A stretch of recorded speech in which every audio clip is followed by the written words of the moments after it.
Ce déplacement de responsabilité, c'est une logique libérale qu'on retrouve dans énormément de luttes politiques. Pour l'écologie, c'est ce qu'on appelle la logique du colibri. La responsabilité du réchauffement climatique passe des industries aux consommateurs. Pour les luttes antiracistes, on parlera d'antiracisme moral, où la responsabilité du racisme passe des politiques d'État racistes et impérialistes aux individus qui ont des comportements racistes. Et pour le féminisme, on parle de féminisme bourgeois ou white feminism. La responsabilité du sexisme passe du système patriarcal aux hommes. Alors attention, je suis pas en train de dire qu'il ne faut pas lutter contre les comportements individuels problématiques. Ce que je suis en train de dire, c'est que ces comportements ne sortent pas de nulle part. On ne naît pas tous sexistes, racistes, transphobes, validistes, etc. On le devient parce que notre société est raciste, transphobe, validiste, etc.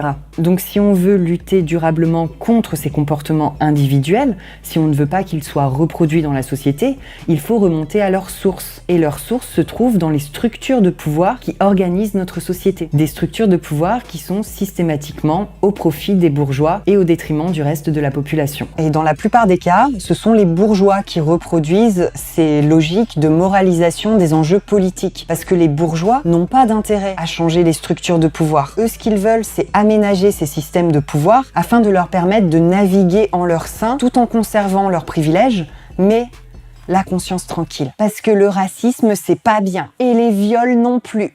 Certains bourgeois ont vraiment à cœur de lutter pour le féminisme, l'antiracisme ou contre le réchauffement climatique. Le truc, c'est que leur incapacité à reconnaître qu'ils profitent du patriarcat, du racisme et du capitalisme, ça les rend incapables de lutter activement pour le démantèlement de ces structures de pouvoir. C'est la raison pour laquelle ils se contentent de faire de la morale et de se concentrer sur le changement des mentalités, sur les petits comportements individuels qu'ils trouvent vraiment trop vilains. Et dans les faits, leur combat relève moins de la lutte que d'un jeu d'équilibristes entre leur petite conscience morale, leurs grands idéaux d'égalité et leurs intérêts de classe.